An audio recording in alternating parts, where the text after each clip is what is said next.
Welcome back. Today we're exploring a chilling case that shook the quiet farmlands of Monroe County, Missouri in the spring of 2018. It's late April, and the soft evening light stretches over dusty back roads and rolling pastures. The wind rustles the budding leaves, carrying with it the scent of damp earth and the distant hum of farm machinery. In this tranquil setting, a horrific discovery comes into focus. On April 27, 2018, at approximately 9:45 p.m., a motorist traveling along a gravel road near the tiny community of Santa Fe calls 911 after spotting something off to the side beneath a thin cluster of trees. The first responding officer, who arrives about 20 minutes later, steps out of his patrol car and walks toward the scene with a heavy flashlight beam dancing across the dirt and foliage. He freezes as soon as he realizes what he's found: the body of a young woman lying face up, her long hair partially covering her pale face, a dark wound staining her clothing. This discovery rattles the small local police force. Within an hour, the county sheriff and additional deputies secure the scene. With the body tentatively identified as 35-year-old Molly Watson, the authorities immediately begin the delicate task of documenting every detail. The tire impressions on the edge of the road, the position of her body, and the stillness of the night, broken only by murmured police radio chatter. Molly is known in the area, a kind-hearted woman with a bright future ahead. 2 days from now, she's supposed to be getting married. And not to just anyone, but to a man named James Addie, a middle-aged local corrections officer, well regarded by some, but less known by others. As the investigators wrap the perimeter in yellow crime scene tape, questions swirl through their minds. How could this happen here? In a county where murder is rare and neighbors know each other by first name, the shock will send ripples through the community. Before the weekend is through, suspicions narrow. By Monday morning, the name James Addie hovers heavily over whispered conversations. "All save for the town in the deep south." James narrows his eyes at the graceful cliffs and longs to catch a glimpse of their town tape. Behind the quiet facade of this small-town romance lies a horrific betrayal that no one saw coming, or perhaps just failed to acknowledge. We are about to unravel a twisted narrative, one that will force friends, colleagues, and an entire town to confront dark secrets hidden behind a veneer of normalcy. James Addie is in his early 50s at the time of the murder, standing around 6 feet tall with a sturdy build shaped by years of manual work and the rigors of his job as a corrections officer. He has a strong jawline, thin lips pressed habitually into a neutral expression, and light brown hair that's just starting to show strands of gray at the temples. People often note that he holds himself stiffly, shoulders squared, gazed somewhat distant. There is a small scar above his left eyebrow, rumored to have come from a childhood accident. His presence, both in uniform and out, carries a certain authority. He's not the type to laugh loudly or engage in idle banter at the local diner. Instead, he nods curtly, pays the bill, and leaves without much fanfare. In his past, however, there are whisperings of a troubled history. Born and raised in a modest family setting in central Missouri, James grows up under a father described as stern and physically intimidating, a disciplinarian who rarely offered praise. The family's financial situation hovers on the edge of hardship. James learns early that money does not come easy, and that trust is earned by silence and obedience. He attends a local high school, is an average student at best, and does not pursue college. Instead, he joins a series of blue-collar jobs before settling into a stable career within the state's corrections system. By his 30s, he is a long-time employee at the Moberly Correctional Center, responsible for inmate supervision and security. He has spent decades navigating the tense environment of bars and locked doors, learning how to maintain composure, issue orders, and keep dangerous men in check. In social situations, James is guarded. The people who know him say he rarely opens up about personal matters. He does, however, show a certain pride in his steady job, his home, and his simple hobbies. He is known to enjoy fishing along the smaller streams and occasionally tinkering with old cars. Financially, he manages to maintain a modest home not far from the rural roads where Molly will be found. Yet, over the years, he marries and divorces, marries again, and struggles to maintain stable, loving relationships. Rumor in town is that his marriages end because of James's inability to express affection or compromise, though there's also talk of infidelity and trust issues. He is not known to have a diagnosed mental illness, but colleagues recall moments of simmering anger, the kind that signals trouble if pushed too hard. Early warning signs of troubling behavior slip by unnoticed. A neighbor once mentions overhearing James yelling at a partner late at night. A coworker notes that he once bragged about knowing how to handle disobedience. At the time, it's chalked up to macho posturing, rather than genuine violence. He maintains a facade of a working-class man going about his life, but beneath that exterior, something dormant lingers. Molly Watson, on the other hand, stands in stark contrast. She's 35, of medium height, with warm eyes and an easy smile. She has a slight frame and a penchant for floral dresses that make her appear as soft as the spring breeze. Raised in a loving family environment, Molly's parents instilled in her the value of kindness, honesty, and community support. She works in a nearby town, in a clerical position, well-liked by colleagues who appreciate her helpful nature. Although not wealthy, Molly manages her finances responsibly and dreams of a quiet, stable future. She wants a life that includes marriage, maybe children, and a home where laughter comes easily. She remains close to her siblings, chats with cousins over weekend barbecues, and attends church on Sundays. She is known for volunteering at the local library's Children's Reading Hour and occasionally helping at community fundraisers. By early 2018, Molly's social circle is abuzz with the news of her upcoming wedding. She has shown off her engagement ring, a modest piece, but one she treasures. She frequently speaks of James as the man who finally understands her. He's stable, employed, and ready to settle down.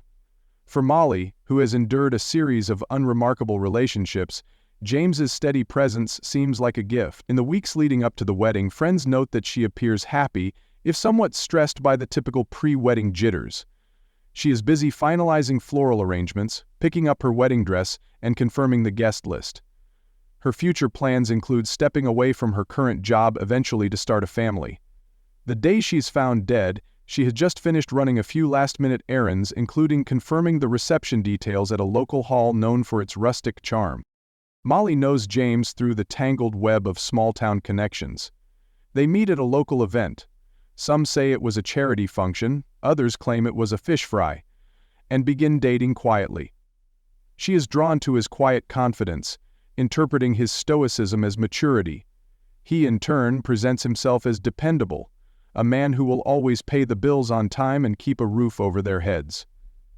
Few suspect that he is still married to someone else. Fewer still question the subtle inconsistencies in his stories, where he's been, with whom, and why he avoids certain public appearances.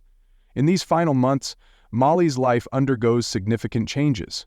New household items purchased for their future home, a reassessment of personal goals, and a belief that real happiness is finally at hand.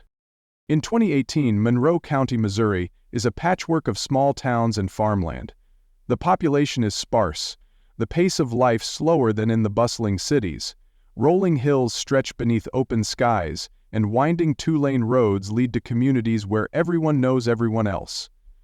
The largest nearby city is Columbia, about an hour's drive away, but here in the quieter heartland, people rely on their neighbors. It's a conservative area, where church socials and county fairs remain central to the social calendar.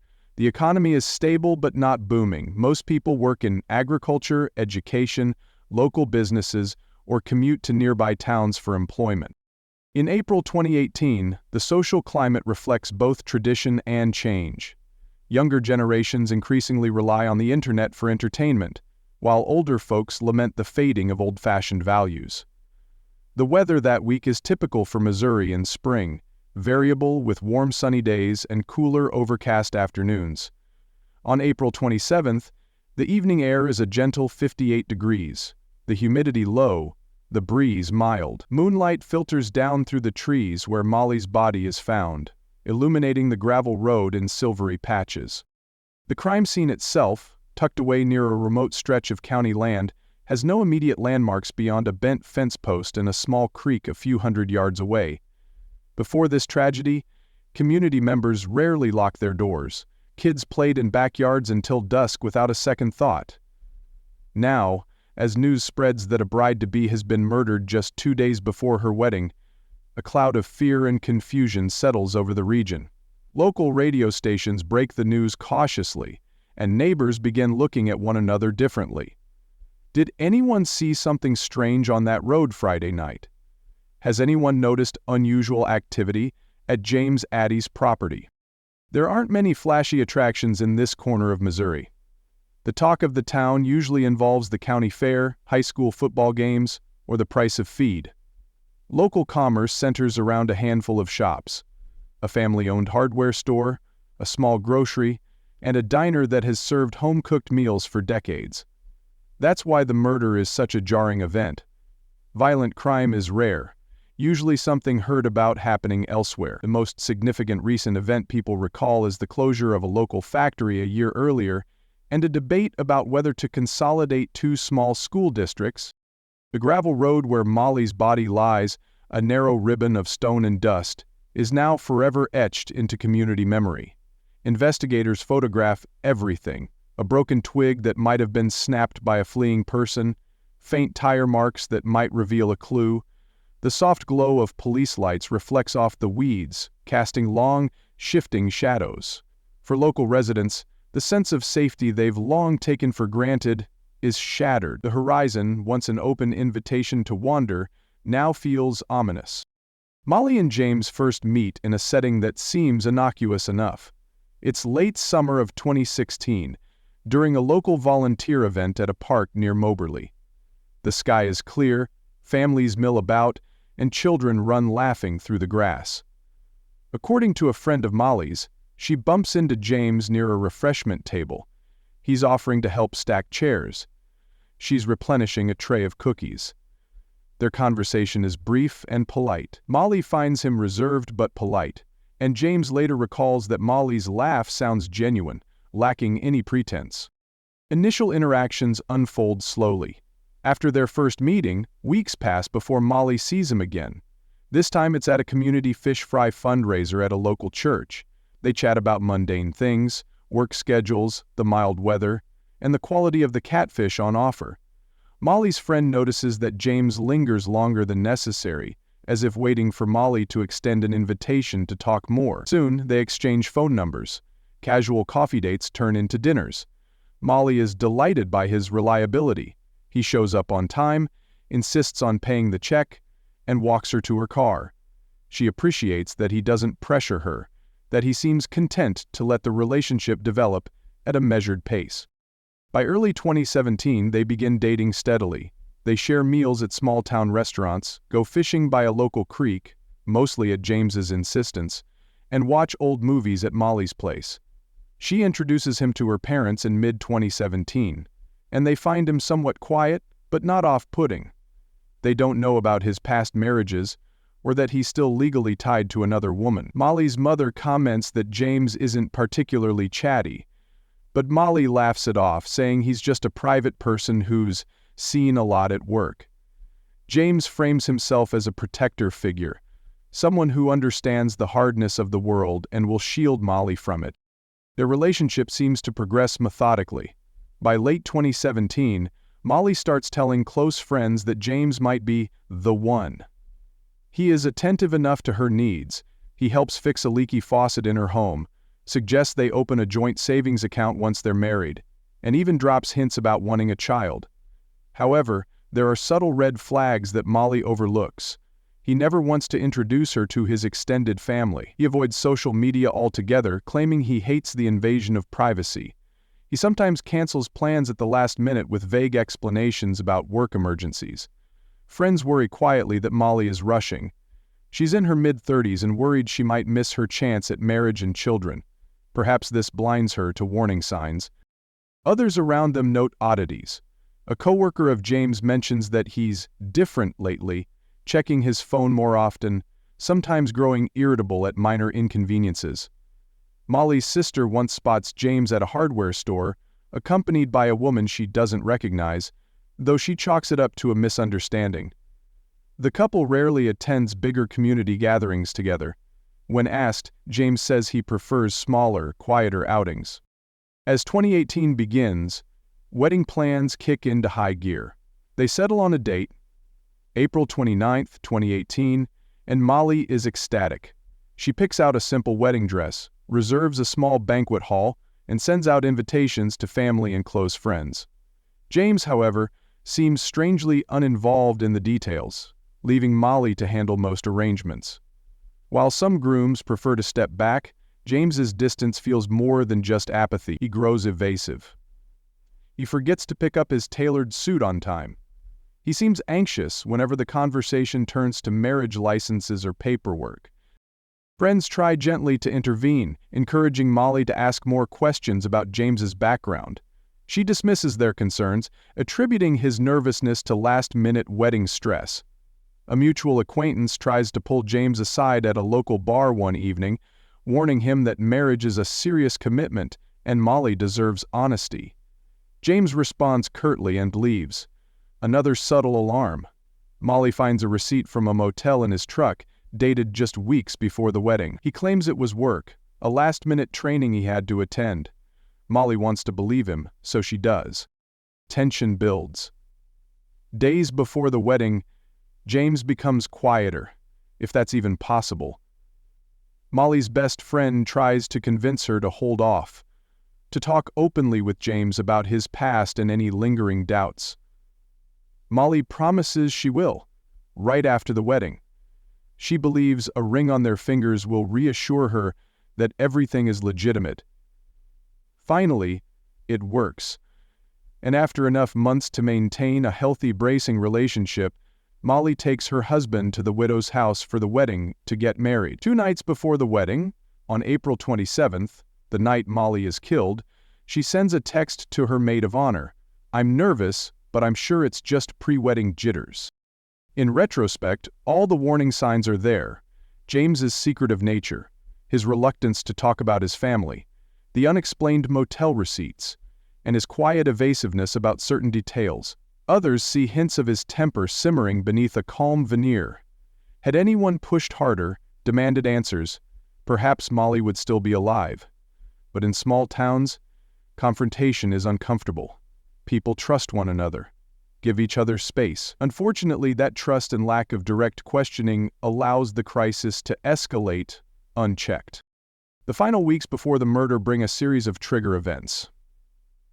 James, still legally married to another woman, fears exposure.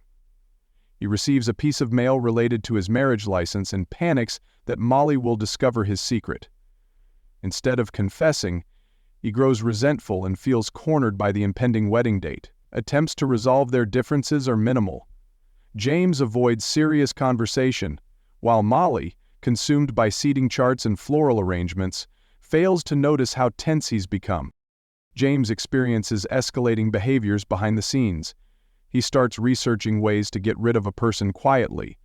Neighbors recall seeing his truck parked in unfamiliar spots late at night.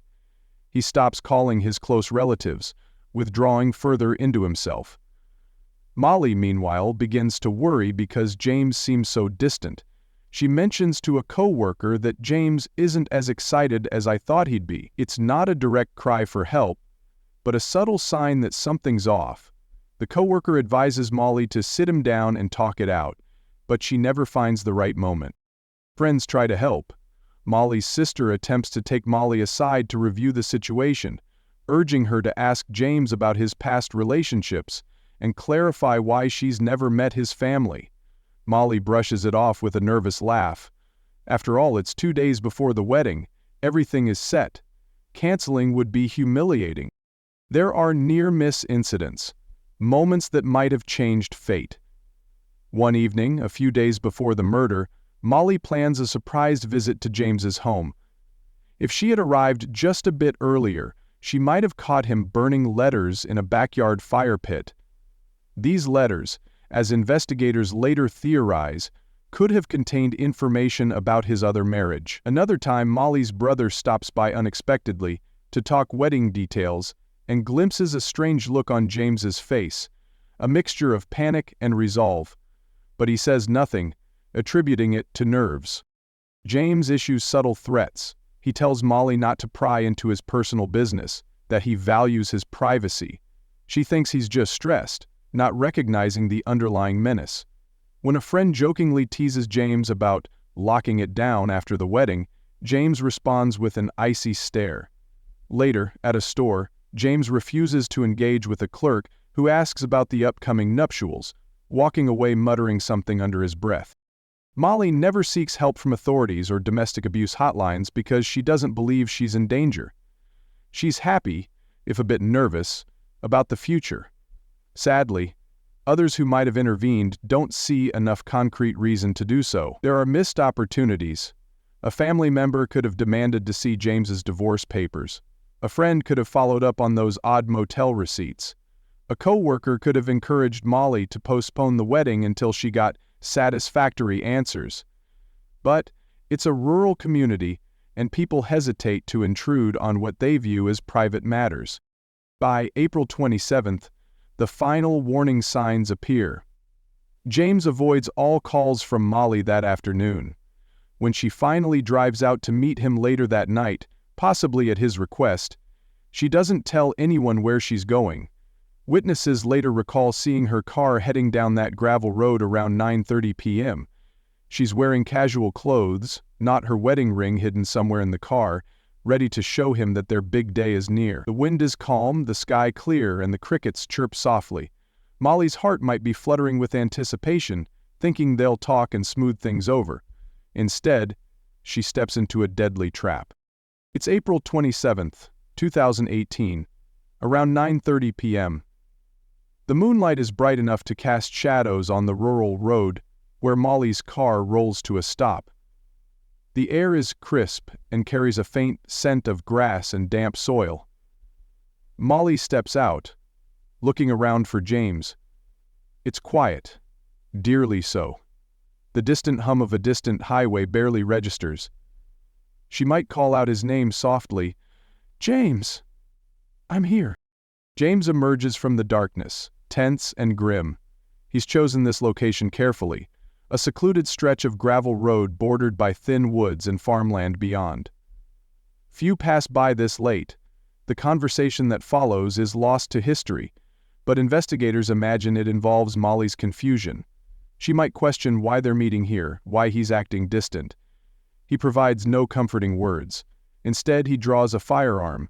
Investigators later determine it's a handgun and aims it at Molly. She may not have time to scream or run. The shot cracks through the still night air, startling distant wildlife. A second shot ensures she won't survive. The weather is unremarkable, mild, no rain. The sort of night when one might step out on the porch to appreciate the stars. But now it's a scene of horror. Molly's body collapses onto the earth. James lingers only long enough to ensure no one is around. He might quickly pick up any items that could identify him. Within minutes, he's back in his truck and gone, the taillights disappearing into the darkness, his absence preventing the scene from showing in her girl's eyes. At approximately 9:45 p.m., a passing motorist spots something suspicious, a car pulled to the side, a figure on the ground. The motorist slows and shines their headlights. Their gasp is immediate. Within minutes, the first 911 call goes out. The responding officer arrives by 10:05 p.m., heart pounding, as he approaches the scene. He finds Molly Watson's body, lifeless, a wedding date looming that she'll never see. Police secure the area and begin searching for evidence. They notice the tire marks, the shell casings, and Molly's belongings scattered nearby. They find her phone, which doesn't show anything remarkable. A few missed calls, some text messages not yet read. The officer radios for backup. Soon the sheriff's department vehicles line the roadside, their flashing lights bathing the crime scene in red and blue. Suspicions quickly turn to the fiancé. Tragedies like this often point towards someone close to the victim.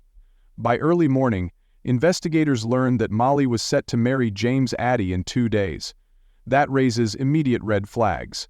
A bride to be murdered on the eve of her wedding often signals domestic conflict. Officers contact James, who seems oddly composed if a bit guarded.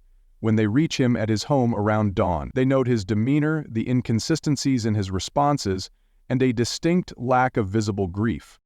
Blood spatters, shoe prints, and the position of the bullet wounds tell a partial story. Forensic teams arrive as the sun creeps over the horizon. They photograph the scene, bag evidence, and carefully remove Molly's body to the medical examiner's office. Witness accounts are scarce. No one else claims to have seen the shooting, and the deserted road offers few clues. But the investigators have a strong suspicion James Addie is their prime suspect from day one. From the moment the crime is discovered, the Monroe County Sheriff's Office implements standard homicide protocols. Deputies cordon off a large perimeter around the scene, carefully documenting every piece of potential evidence. The Missouri State Highway Patrol's crime scene unit assists with forensic collection, taking plaster casts of tire tracks, lifting latent footprints from a patch of mud, and swabbing nearby surfaces for DNA. Investigators gather Molly's phone records and review her recent communications. They note that she was excited about her upcoming wedding, texting friends about the event just hours before her death. No obvious enemies emerge, and no texts suggest meeting someone else that night. Attention returns to James Addie. Within the next 24 hours, detectives interview Molly's family and friends. They learn of James's evasive nature, his reluctance to engage in wedding plans, and his secretive habits. Forensic findings prove crucial. Ballistics experts determine that Molly was killed with a small-caliber handgun, likely a .22 or a .380. Authorities canvass local stores to see if anyone remembers James purchasing ammunition.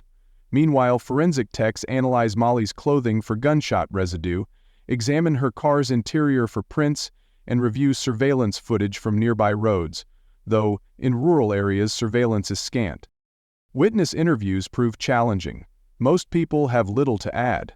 Still, a neighbor recalls seeing James's truck heading out around 9 p.m. that night. Another notes that James seemed strangely on edge the week prior. Molly's friend reveals that Molly was concerned about James's distant attitude, although she never thought he'd harm her. Detectives attempt to piece together a timeline. Molly leaves her home around 8:45 p.m. to meet James, according to a text she sent to a friend. She arrives at the gravel road location shortly before 9:30 p.m. The murder likely occurs within minutes. Suspect interrogation begins by April 29. James denies involvement, feigning ignorance and shock at Molly's death. He claims he was home alone. Investigators note inconsistencies. He can't confirm what show he was watching, offers no solid alibi, and appears annoyed rather than devastated. As the questioning intensifies, James's story frays at the edges.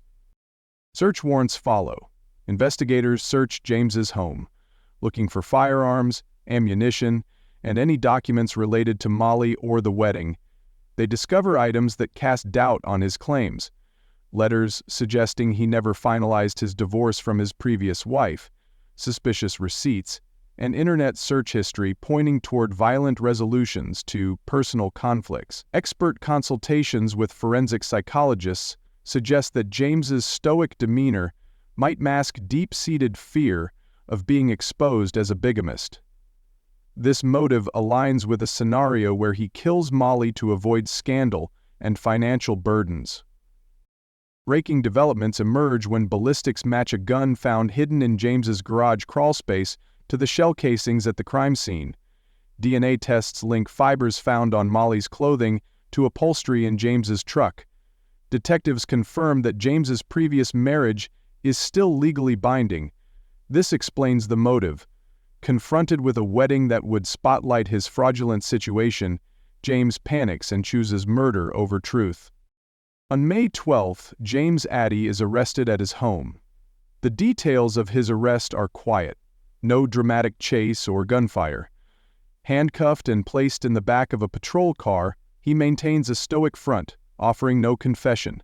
Charges are filed swiftly: first-degree murder and armed criminal action. The legal proceedings unfold over the following months and into 2019 and beyond. James appears in court for preliminary hearings wearing an orange jumpsuit, shackled at the ankles. The prosecution files charges of first-degree murder, arguing premeditation and motive. The defense, court-appointed, tries to cast doubt on the timeline and the forensic evidence. They claim there's no direct eyewitness to the shooting and that circumstantial evidence cannot conclusively prove James's guilt. Nonetheless, the prosecution is confident. They have physical evidence, inconsistent statements, and a clear motive. During the trial, which starts in early 2021, witness testimonies paint a picture of James as a deceptive figure who misled Molly into believing he was free to marry. Several of Molly's friends testify about her optimism, her upcoming wedding, and James's strange aloofness. The forensic experts take the stand, detailing how ballistics match the murder weapon to James's hidden gun. The pathologist describes the fatal wounds, causing Molly's family to weep quietly in the gallery. Defense strategy centers on suggesting that someone else could have killed Molly. They produce no alternate suspect, but imply that the lack of direct eyewitnesses means no one can be sure who pulled the trigger.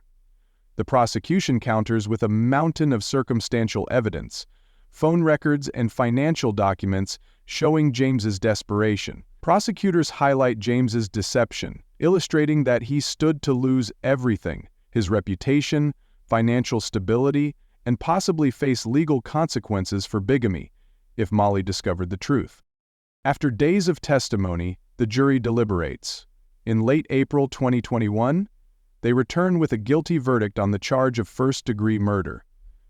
The judge sentences James Addie to life in prison without the possibility of parole.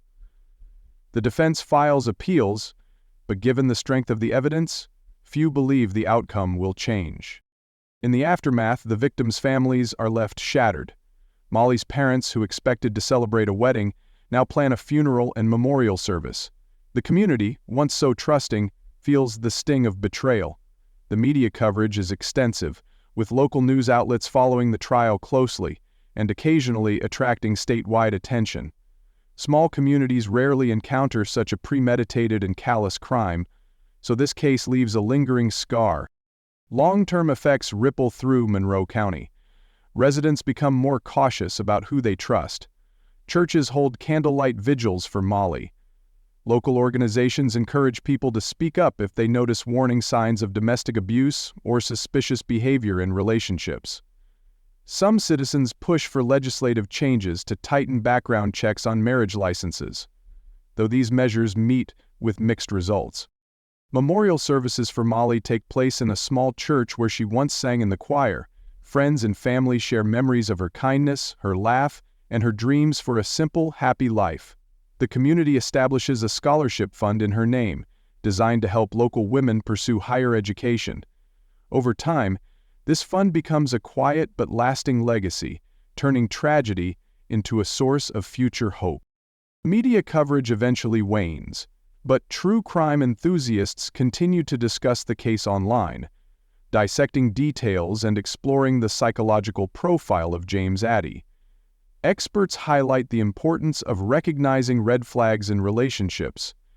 Domestic violence awareness programs mention the case as a reminder that danger can lurk even where it's least expected. The legacy of this case is a cautionary tale. It shows that beneath the surface of calm rural life, dark secrets can breed unimaginable violence. People whisper about the bride who never made it to the altar, ensuring that Molly Watson's story isn't forgotten.